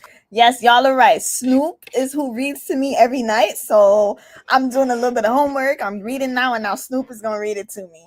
So I'll put this on for about, what time was it, 77? Just a little bit, so I can, just a little bit, just a little bit, just a little bit. Sorry. Dang, I don't know how I have a degree because the way my mind works, I got like 50,000 things in my mind. I will start singing. I'm surprised I didn't get up and start dancing yet, but focus. I'm gonna put this on a little bit, listen to it, take some notes again, and then I'll come back and I'll chat with y'all. But you guys can watch me listening to Snoop. Corollary aspects, white privilege, which puts me at an advantage. I think whites are carefully taught not to recognize white privilege, as males are taught not to recognize male privilege. So I have begun in an untutored way to ask what it is like to have white privilege. I have come to see white privilege as an invisible package of unearned assets that I can count on cashing in each day, but about which I was meant to remain oblivious. White privilege is like an invisible, weightless knapsack of special provisions, maps, passports, code books, visas, clothes, tools, and blank checks. Describing white privilege makes one newly accountable. As we in women's studies work to reveal male privilege and ask men to give up some of their power, the one who writes about white privilege must ask, having described it, what will I do to lessen or end it? After I realized the extent to which men work from a base of unacknowledged privilege, I understood that much of their oppressiveness was unconscious. Then I remembered the frequent charges from women of color that white women whom they encounter are oppressive. I began to understand why we are justly seen as oppressive, even when we don't see ourselves that way. I began to count the ways in which I enjoy unearned skin privilege and have been conditioned into oblivion about its existence. I was taught to see racism only in individual acts of meanness, not in invisible systems conferring dominance on my group. My schooling gave me no training in seeing myself as an oppressor, as an unfairly advantaged person, or as a participant in a damaged culture. I was taught to see myself as an individual whose moral state depended on her individual moral will. My schooling followed the pattern my colleague Elizabeth Minish has pointed out. Whites are taught to think of their lives as morally neutral, normative, and average, and also ideal, so that when we work to benefit others, this is seen as work which will allow them to be more like us. I decided to try to work on myself at least by identifying some of the daily effects of white privilege in my life. I have chosen those conditions which I think in my case attach somewhat more to skin color privilege than to class, religion, ethnic status, or geographic location, though of course all these other factors are intricately intertwined. As far as I can see, my African American coworkers, friends, and acquaintances with whom I come into daily or frequent contact in this particular time, place, and line of work cannot count on most of these conditions. 1. I can, if I wish, arrange to be in the company of people of my race most of the time. 2. Okay, I'm not about to have Snoop read any of this to me. I feel like I can read this faster. Yeah, the reason why I use his voice is because it's the only one that actually keeps me awake. There's like a bunch to choose from, but they all sound robotic. So I was like, all right, I like Snoop. So I'm gonna use his voice. I think it's funny, and because I think it's so funny, I can't fall asleep to it. So I've yet to fall asleep to it. But that's how I have my reading done to me. Oh my gosh, it's been an hour and a half. Okay. So I'm not gonna. Do I want to have him read? All right, I'll have him read a little bit more, and then I will. Do y'all want me to change the voice? I could change the voice to. There's 275, so I could change it to somebody else. I don't know. Wait, I can use my own voice? Oh my goodness. Y'all, I can change the voices. If I can use my own voice, that means that I can use somebody else's voice. Y'all, I have a huge crush on this guy, and he has such a melodious voice. Can you imagine if I was to like use a record of his voice and have the AI like imported, and then I'll have him read to me? Oh my gosh, that would be so lovely. I would love that. But I'm not going to do that because that would be weird. I'm not going to have my crush reading my homework to me. That would be weird. Would it be weird? If one of y'all tell me to do it, I will do it. I will figure out a way to get one of his videos. If he makes videos, I'm not saying whether he does or not. But I'll get one of his videos and then I'll use his voice and then have him read to me every night. That would be beautiful. You know what I'm going to do? I think I'm going to ask him to send me a voice note. That's what I'm going to do. I'm going to do it. All right. So, y'all, next time I come on here and I have this, I'm going to use his voice. But then, shoot, if I use his voice, somebody might recognize it and then I'm screwed. He's going to know that I did it. But I'll change the voice. Let's see. Who is it?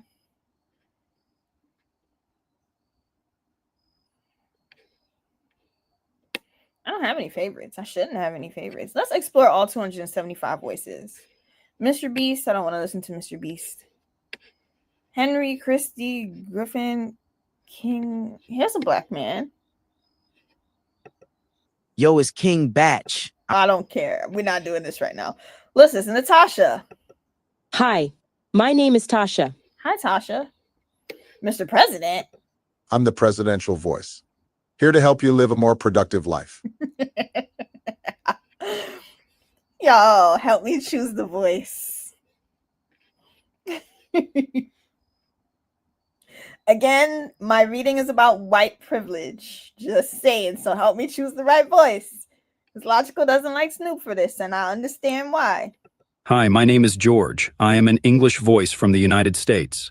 This is Ben Wilson from How to Take Over the World. Oh, no. Hi, my name is David. I am an English voice from the United States. Seek discomfort because the best part of yourself is just outside your comfort zone. That's our mission with Yes Theory. This is Thomas Bragg. Oh. Rob. Hi, my name is Rob. Ooh. I am an English voice from the United States. Okay, Rob. Rob, you might be the one reading to me. Let me like Rob. I like Rob. Y'all like Rob? What you guys think about Rob? Hi, my name is Emma. Bye-bye. Hi, my name is Joe. I am an Hi, my name is John. I am an Hi, my name is Aria. Hi, my name is Lisa. Hi, my name is Sally. Hi, I'm Simon. Ew. Hey there, my name is Keenan. Oh. I am an English voice from the United States. Hi, my name is Leah. I am an English voice. Oh. Ooh. Hi, my name is Adi. Hi, my name is Rashid. Hi, Rashid. Abubakar? Hi, my name is Abubakar. Abubakar. Hi, my name is Mendla. I don't like some of these voices. They don't sound real. They sound like computers. Y'all, you distracting me. I'm here trying to find voices. So let me go back to the one that I like. I liked, what's his name? Rob. Hi, my name is Rob. I am an English voice from the United States. We're going to use Rob. Let's have Rob read it. Okay. All right, Rob, do your thing. 2. If I should need to move, I can be pretty sure of renting or purchasing housing in an area which I can afford and in which I would want to live. 3. I can be pretty sure that my neighbors in such a location will be neutral or pleasant to me. Oh, you like Thomas? 4. Okay. I can go shopping alone most of the time. Hold up. Pretty well. We'll do Thomas Bragg. We'll go back to Thomas. Snoop! Snoop, you know you're my favorite. How do I do this again? Thomas. All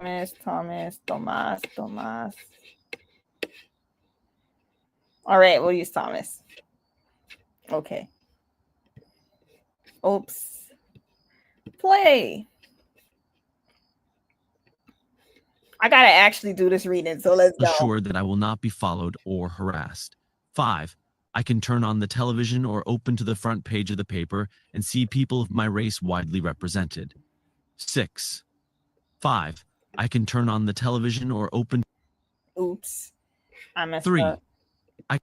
6. Why wouldn't it let me highlight? When I am told about our national heritage or about civilization, I am shown that people of my color made it what it is. 7. I can be sure that my children will be given curricular materials that testify to the existence of their race. 8. If I want to, I can be pretty sure of finding a publisher for this piece on white privilege. 9. I can go into a music shop and count on finding the music of my race represented, into a supermarket and find the staple foods that fit with my cultural traditions, into a hairdresser's shop and find someone who can cut my hair. 10. Whether I use checks, credit cards, or cash, I can count on my skin color not to work against the appearance of financial reliability. I can arrange to protect my children most of the time from people who might not like them. 12. I can swear or dress in secondhand clothes or not answer letters without having people attribute these choices to the bad morals, the poverty, or the illiteracy of my race. 13. I can speak in public to a powerful male group without putting my race on trial. 14. I can do well in a challenging situation without being called a credit to my race. 15. I am never asked to speak for all the people of my racial group. 16. I can remain oblivious of the language and customs of persons of color who constitute the world's majority without feeling in my culture any penalty for such oblivion. 17. I can criticize our government and talk about how much I fear its policies and behavior without being seen as a cultural outsider. 18. I can be pretty sure that if I ask to talk to the person in charge, I will be facing a person of my race. 19. If a traffic cop pulls me over or if the IRS audits my tax return, I can be sure I haven't been singled out because of my race. 20. I can easily buy posters, postcards, picture books, greeting cards, dolls, toys, and children, magazines featuring people of my race. 21. I can go home from most meetings of organizations I belong to feeling somewhat tied in rather than isolated, out of place, outnumbered, unheard, held at a distance, or feared. 22. I can take a job with an affirmative action employer without having co-workers on the job suspect that I got it because of race. 23. I can choose public accommodations without fearing that people of my race cannot get in or will be mistreated in the places I have chosen. 24. I can be sure that if I need legal or medical help, my race will not work against me. 25. If my day, week, or year is going badly, I need not ask of each negative episode or situation whether it has racial overtones. 26. I can choose blemish cover or bandages in flesh color and have them more or less match my skin. I repeatedly forgot each of the realizations on this list until I wrote it down. For me, white privilege has turned out to be an elusive and fugitive subject. The pressure to avoid it is great, for in facing it, I must give up the myth of meritocracy. If these things are true, this is not such a free country. One's life is not what one makes it. Many doors open for certain people through no virtues of their own. In unpacking this invisible knapsack of white privilege, I have listed conditions of daily experience that I once took for granted, nor did I think of any of these perquisites as bad for the holder. I now think that we need a more finely differentiated taxonomy of privilege, for some of these varieties are only what one would want for everyone in a just society, and others give license to be ignorant, oblivious, arrogant, and destructive. I see a pattern running through the matrix of white privilege, a pattern of assumptions that were passed on to me as a white person. There was one main piece of cultural turf. It was my own turf, and I was among those who could control the turf. My skin color was an asset for any move I was educated to want to make. I could think of myself as belonging in major ways and of making social systems work for me. I could freely disparage, fear, neglect, or be oblivious to anything outside of the dominant cultural forms. Being of the main culture, I could also criticize it fairly freely, in proportion as my racial group was being made confident, comfortable, and oblivious. Other groups were likely being made inconfident, uncomfortable, and alienated. Whiteness protected me from many kinds of hostility, distress, and violence, which I was being subtly trained to visit, in turn, upon people of color. For this reason, the word privilege now seems to me misleading. We usually think of privilege as being a favored state, whether earned or conferred by birth or luck. Yet some of the conditions I have described here work systematically to overempower certain groups. Such privilege simply confers dominance because of one's race or sex. I want then to distinguish between earned strength and unearned power conferred systemically. Power from unearned privilege can look like strength when it is in fact permission to escape or to dominate. But not all of the privileges on my list are inevitably damaging. Some, like the expectation that neighbors will be decent to you, or that your race will not count against you in court, should be the norm in a just society. Others, like the privilege to ignore less powerful people, distort the humanity of the holders as well as the ignored groups. We might at least start by distinguishing between positive advantages, which we can work to spread, and negative types of advantage, which, unless rejected, will always reinforce our present hierarchies. For example, the feeling that one belongs within the human circle, as Native Americans say, should not be seen as privilege for a few. Ideally, it is an unearned entitlement. At present, since only a few have it, it is an unearned advantage for them. This paper results from a process of coming to see that some of the power that I originally saw as attendant on being a human being in the United States consisted in unearned advantage and conferred dominance. The question is, having described white privilege, what will I do to end it? I have met very few men who are truly distressed about systemic unearned male advantage and conferred dominance. And so one question for me and others like me is whether we will be like them or whether we will get truly distressed, even outraged about unearned race advantage and conferred dominance. And if so, what will we do to lessen them? In any case, we need to do more work in identifying how they actually affect our daily lives. Many, perhaps most of our white students in the US think that racism doesn't affect them because they are not people of color. They do not see whiteness as a racial identity. In addition, since race and sex are not the only advantaging systems at work, we need similarly to examine the daily experience of having age advantage or ethnic advantage or physical ability or advantage related to nationality, religion, or sexual orientation. Difficulties and dangers surrounding the task of finding parallels are many, since racism, sexism, and heterosexism are not the same. The advantages associated with them should... Oops, my bad. I mean, it disappear. Wait, it'll come back. Hold on. Let me see what you guys can see. See, I told you guys I magically lose focus. See, I done X'd out the thing by mistake, but I have it here. And the article is almost finished. So let me zoom. Since racism, sexism, and heterosexism are not the same, the advantages associated with them should not be seen as the same. In addition, it is hard to disentangle aspects of unearned advantage which rest more on social class, economic class, race, religion, sex, and ethnic identity than on other factors. Still, all of the oppressions are interlocking, as the Combahee River Collective Statement of 1977 continues to remind us eloquently.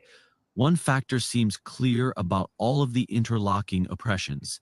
They take both active forms, which we can see, and embedded forms, which as a member of the dominant group one is taught not to see. In my class and place, I did not see myself as a racist because I was taught to recognize racism only in individual acts of meanness by members of my group, never in invisible systems conferring unsought racial dominance on my group from birth. Disapproving of the systems won't be enough to change them. I was taught to think that racism could end if white individuals change their attitudes. But a white skin in the United States opens many doors for whites whether or not we approve of the way dominance has been conferred on us. Individual acts can palliate but cannot end these problems. To redesign social systems, we need first to acknowledge their colossal unseen dimensions. The silences and denials surrounding privilege are the key political tool. Here, they keep the thinking about equality or equity incomplete, protecting unearned advantage and conferred dominance by making these taboo subjects. Most talk by whites about equal opportunity seems to me now to be about equal opportunity to try to get into a position of dominance while denying that systems of dominance exist. It seems to me that obliviousness about white advantage, like obliviousness about male advantage, is kept strongly enculturated in the United States so as to maintain the myth of meritocracy, the myth that democratic choice is equally available to all, keeping most people unaware that freedom of confident action is there for just a small number of people, props up those in power, and serves to keep power in the hands of the same groups that have most of it already. Although systemic change takes many decades, there are pressing questions for me, and I imagine for some others like me if we raise our daily consciousness on the perquisites of being light-skinned. What will we do with such knowledge? As we know from watching men, it is an open question whether we will choose to use unearned advantage to weaken hidden systems of advantage, and whether we will use any of our arbitrarily awarded power to try to reconstruct power systems on a broader base. Kines is an authorized excerpt of MC and Tosh's original White Privilege article, White Privilege and Male. All right, I think that's, let me see. Yep. This is actually white privilege, my privilege, blah, blah, my privilege, I'm back in here. Okay, yeah, so this is the end of the article that I had to read. I had Snoop Dogg and this other dude read it to me. So, wow, I'm really actually getting through homework. Normally, I would have been rolling around on my phone, scroll. So it's been an hour here. Let me tell you. I'll tell you right now. January 28th, 2009. If you want, since you've been listening, if any of this can help you with your work, I can get you the, what's that thing called? The citations and everything. Let me put up the works cited page if they have it here. Wait, no. Hold on. Give me a second. I have it open in my syllabus. I'm going to pull up my syllabus for you, and then I'll show you the works cited page so you can see the resources that I've been referring to tonight. If I could just find it. Oh my goodness.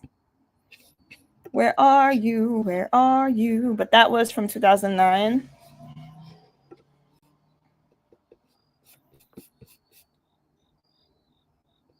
And it's by Peggy McIntosh. In the Wellesley Centers for Women, and it says the SEED program, Seeking Educational Equity and Diversity.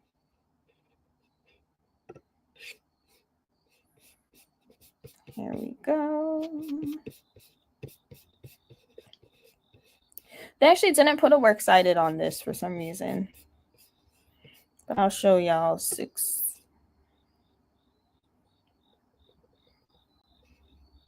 Give me a second. I'm going through my syllabus. Actually, I can share the screen. If I'm not already screen sharing, I can share the screen. Am I screen sharing? Y'all, I'm getting concerned. I haven't seen my phone. I have no idea where it is. Am I sitting on it? I could be sitting on it. Is it on the floor? It could be on the floor. It could be. Oh, y'all, my phone was time. I thought it was downstairs. Give me a second. Hold on. Hold on. Hold on. Ooh, all these notifications. Oh no. What is going on? Ooh, food. Food. I love food.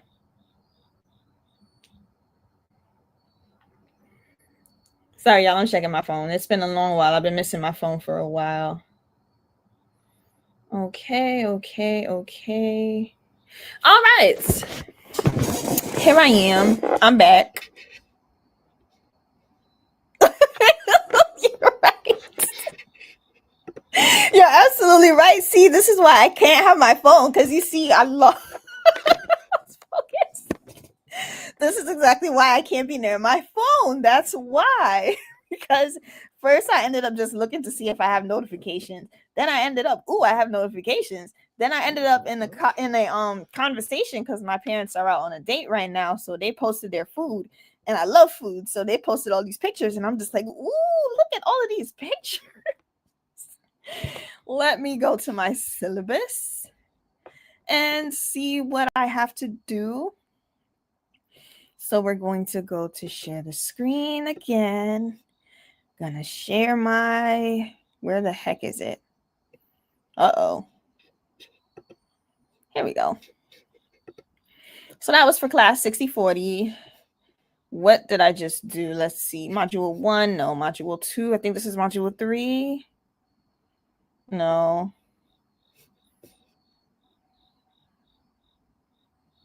No, I have no idea. She changed the syllabus up a little bit, so it might not even be on the syllabus. Yeah, I don't know. It's not on the syllabus, what we just did. Okay, no worries. Nope. I just wanted to find the thing for you so y'all could see the works cited, or at least see the citation for what I just read, but I couldn't find it. I can't find it in the syllabus. Sorry, y'all, I can't find it.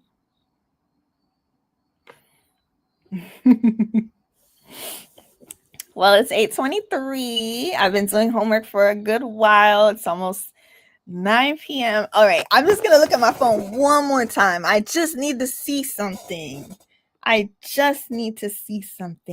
quickly to see what I'm going to be doing tonight at 9 p.m. Hold on.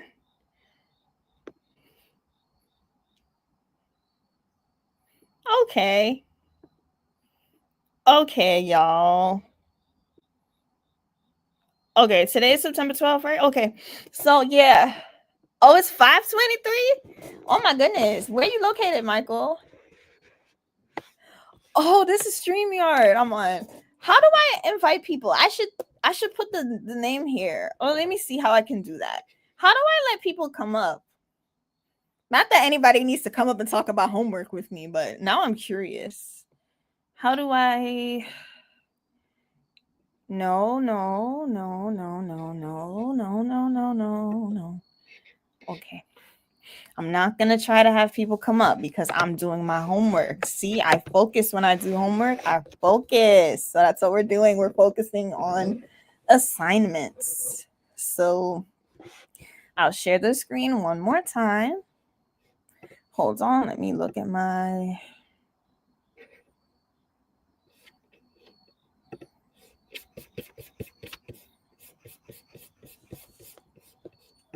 White privilege, man. Week 3. Discussing...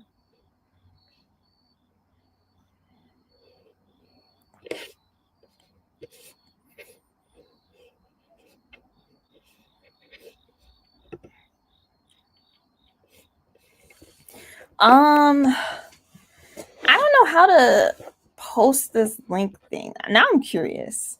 Callie, you know what? My next trip, it's still in progress, but I want to go to California. I want to go do some of the winery or some of the wine tasting and fancy stuff. So I think somebody told me to go to Napa. That's where they told me to go. Should I go there?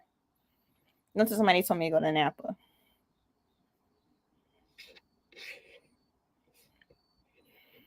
Let's see. Am I sharing my referral link? New to streaming, looking to level up, blah, blah, blah, $10 discount. Is this what I'm sharing? No, that's not. I think I just shared the wrong thing. That is not my link to come up. No, that's a StreamYard, something else. Okay. Let's see. Do I go to media and assets? Intro video? No, no, no, no, no, no, no. Feeding the ducks. I'm not even gonna click that. People. Oh, I found it. Y'all, I found it. I'm about to post the link up. So much for doing homework. Temecula? All right, I'm posting my link. I don't know what I'm gonna do with it, but it's 8:28. I'll take about a 10-15 minute break from. I went to, there's a bunch of tabs that say comments, banners, media assets, and there's one that said people, so I clicked it and it showed my link. So I guess this is the link. I guess, and I'm gonna pin it. My homework is actually due on Thursday. Oh no, not put the user in timeout. I am the user. I just pinned. I think I did it wrong.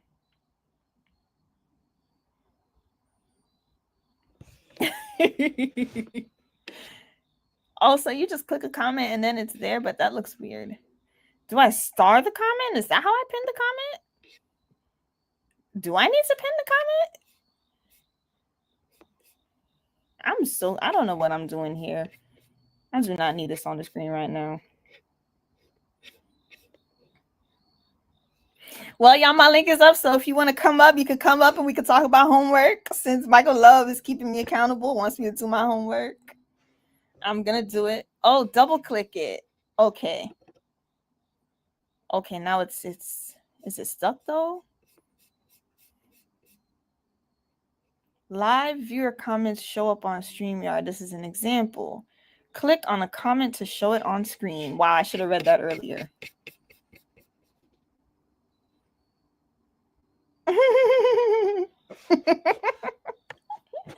That's good. I dropped my notebook. Hold on. I dropped my notebook. Now I must get it. I dropped my notebook in my squeaky chair. Okay, let's see. Homework. Click the, can I put this here? Can I put this here? Oh, y'all can, oh no, don't look at that. Homework. Click it and, oh, there's a, wait. I don't even know. I'm gonna just keep trying to play with this. Don't start it. Delete the comment, put user in timeout, ban user and delete their comments. Let me not ban myself and delete my comments. Okay. I'm not gonna look at my own chest tonight. We gonna put that away. Hold up. Put that away. My bad. Y'all ain't see that. Okay. Okay, so this is for one class. Read The Invisible Knapsack of White Privilege. Check. Just read that. Module 3 discussion, the TED Talk. Did that. Discussion questions. I answered those on the biases. End of module 4 is an 18-minute quiz. Oh, shoot. To prepare for module 2. Should I test my knowledge? Test my knowledge right now. Logical. Y'all pay too much attention. Y'all, you did see, you saw my homework. Okay. So end of module 4 is there's a quiz. To prepare for this quiz, do module 2, weeks 3 and 4. I don't want to prepare for this quiz right now. Let's see. Night Logical, thank you. Good night, Logical. Thank you for coming. Thank you for doing homework with me. This was a lot of fun. I'll be doing this more often. Kiss the kids. Good night.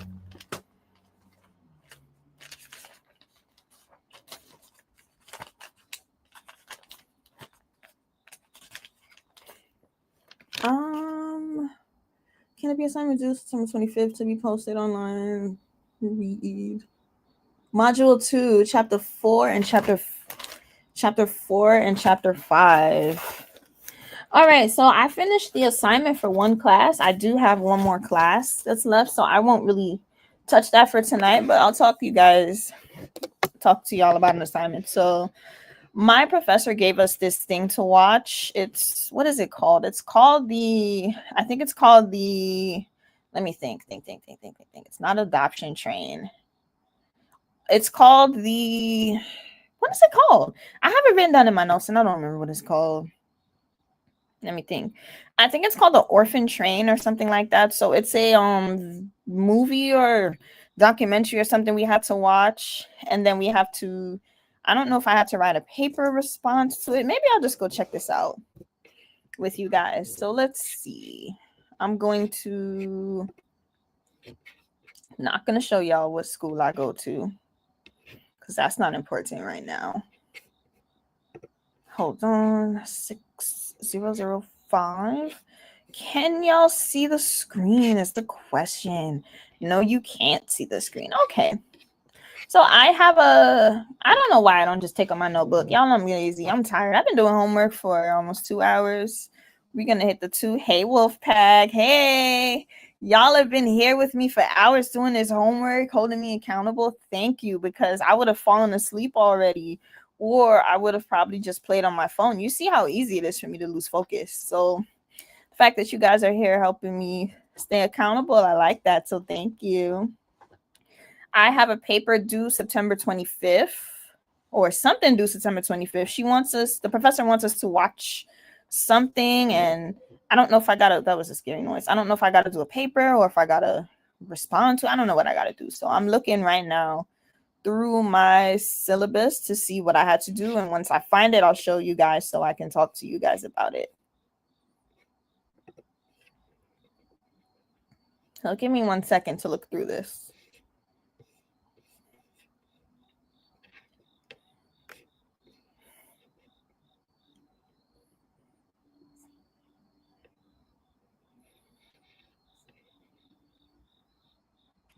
Oh, it's not on the syllabus. So they keep adding these assignments and not putting it on the syllabus. I'm one who always has my syllabi open. Oh, that's a good idea. Somebody should click the link. Maybe I'll click, can I click my own StreamYard link? Let me put the link there again and see if it works. People, copy, invite link. Oh, it says click here to bring guests on the live. And then I just don't know how to, it says click here.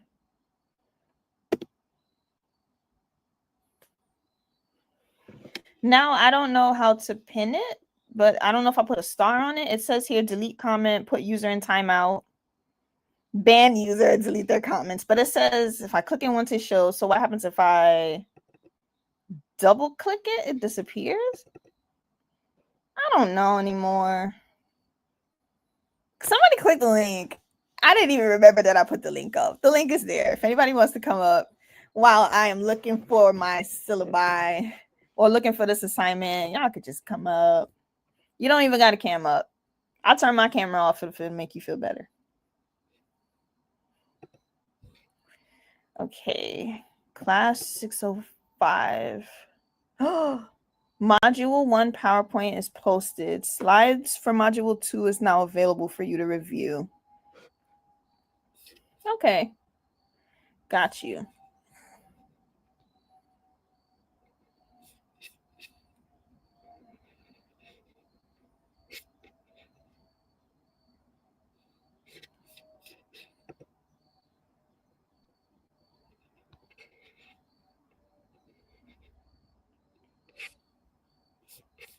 This is so hard.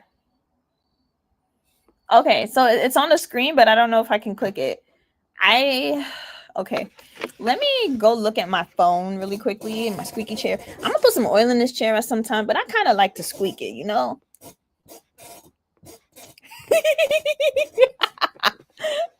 Squeak, squeak, squeak, squeak, squeak, squeak,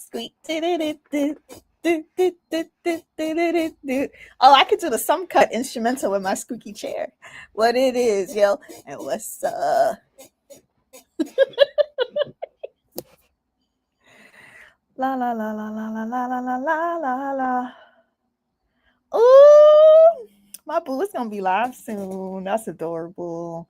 I got the notification. See, this is why I can't pick up my phone. I picked up my phone for a very specific reason, and here it is. I'm here off focus. So let me just see if I can click. I'm not gonna click my own link, but I want to see how it looks. So YouTube on me.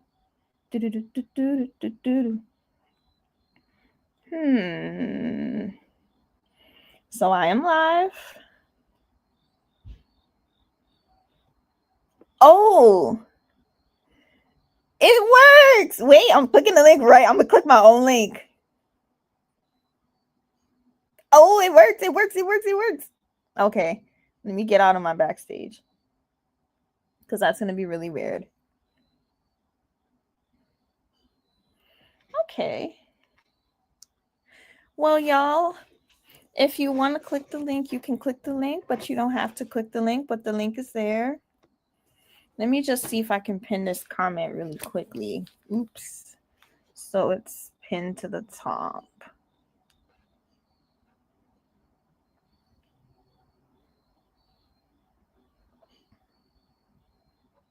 Oops.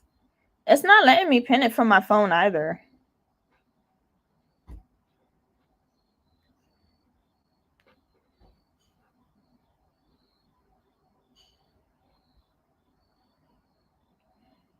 Yeah, it's not letting me. I don't know how to pin comments.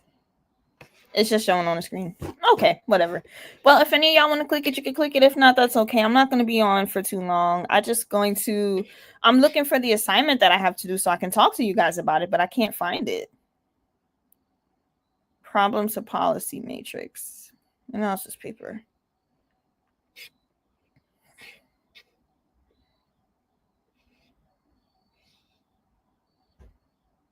Let me see. Nope. Fall syllabus. Nope. So she posted the slideshows, but she won't post the assignment that I had to do. This professor introduced a new assignment to us, and she didn't really talk to us about it. She just mentioned it, and I'm looking to see if I can find it, and I can't find it.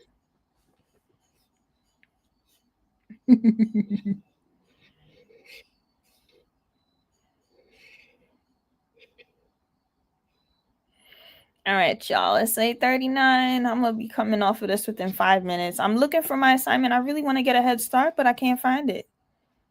So, course description, attendance, tools, syllabus, instructor information, assignments. Assignment 1, due on October 30th. Assignment 2, due on December 11th. But we have something due September 25th, and it's not there. That's a problem. It's September 12th, and I want to get this done, and I can't find it.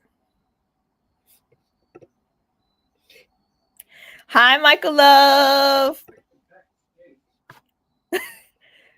Wait, how do I hear you? I hear you now. You're a little low now. Hi.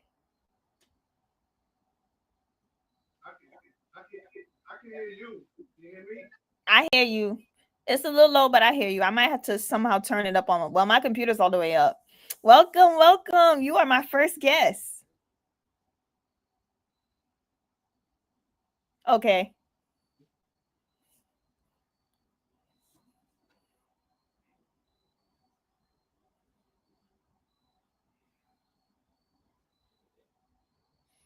Oh my God. I'm going to take you out and put you back.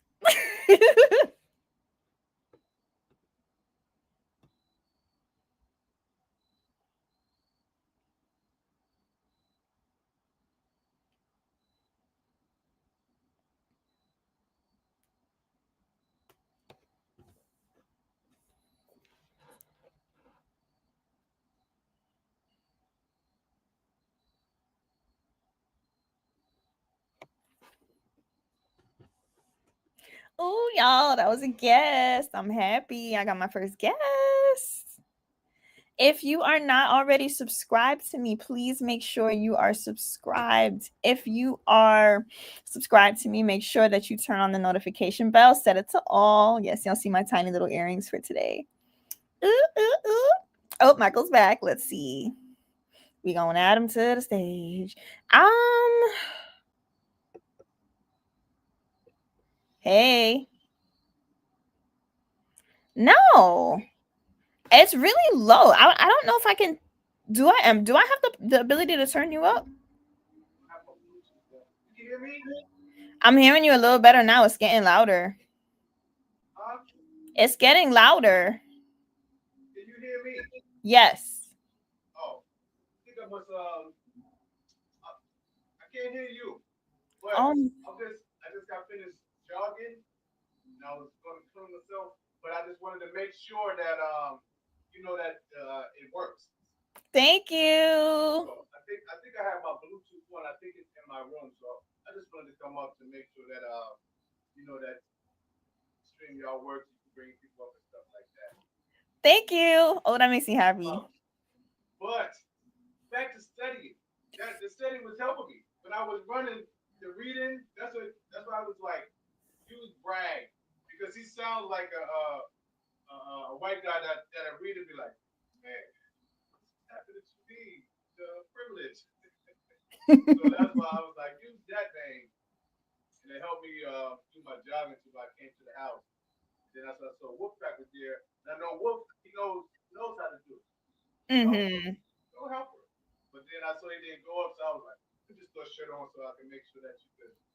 Thank you so much. So yeah, I'm gonna still do this homework. I'm actually gonna I'm gonna come off in 2 minutes. 2 minutes. Get myself ready for another live stream tonight that I'm attending. I can see what you said. But I think I'm still connected to my Bluetooth. That's why I can't hear you. As long as you can hear me. I hear you. So finish studying. It's like you need a chaperone to keep you to be focused. Once you pick that phone up, you was like, wait a minute. Yes. All right, Chrissy, good luck. I'm still listening. I'm still having to be listening and everything. Okay, bye. Okay.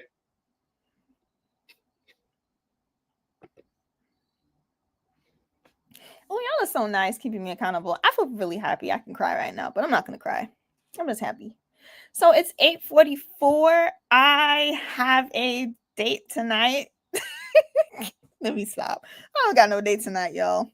It's 8:44. My face is turning red. Look at me turning red. How do I make my own self blush? I am going to probably, what am I gonna do? I'm gonna make myself some tea. I've been doing homework for a little while, so I'm gonna take a break from this homework. I'm gonna come off. Thank you all for joining me. Thank you so much for staying with me. It really meant a lot. I'll be doing more homework with you guys together because I actually was able to focus. You guys, especially Michael Love, was able to keep me off my phone. See, I'm holding my phone. Y'all were able to keep me off my phone. I got all of the work done for one class. I am ready to present my answers. Now I gotta find an assignment. I'm gonna email my professor because the assignment is not there. Then I'm gonna start it. But we have to watch something. And then I have to do something to watching it. I don't know if I have to write a paper. I don't know if I have to do a response report or if I gotta do a vocal report or make a PowerPoint. I don't know what I have to do. So with that being said, if you're not already subscribed, please subscribe to me. Go ahead, give me a like, turn on your notification bell, set it to all so you can see when I'm on. Don't worry, I'm not going to be doing homework every live. Only when I have homework, I'll do it, which is going to be always. But I'm going to do some other stuff for you. You know, I got some pre-records I'm working on. I don't know how to edit videos yet, so you're just going to take what you get. I am going to film a dance video doing this random dance from the early 2000s. So at some point, I'm going to post that. And I'm going to attempt to do this dance in 6.5-inch heels. That's going to be funny. See, y'all, I'm a goofball. I just do whatever comes to my mind. That's what came to my mind. So that's what I'm going to do. But Thank y'all for coming. Thank y'all for staying. Have a lovely evening. And I'm going to figure out how to end this. And thank you. I will stay focused. I'm going to go have me a glass of orange juice right now. That's what I'm going to do. Orange juice. No, I can't have orange juice because for those of you that came late, I started off the live stream eating a Biscoff ice cream bar. This is so much sugar. So much sugar. I was not supposed to have this. So instead of the orange juice, I'm about to go get me a glass of water. But I tell you, this right here was the best 310 calories ever. And now I'm going to be running this off all weekend. So good night, y'all. I'm going to go have some water and I'll see some of you on another panel tonight, maybe. Bye, guys. Peace.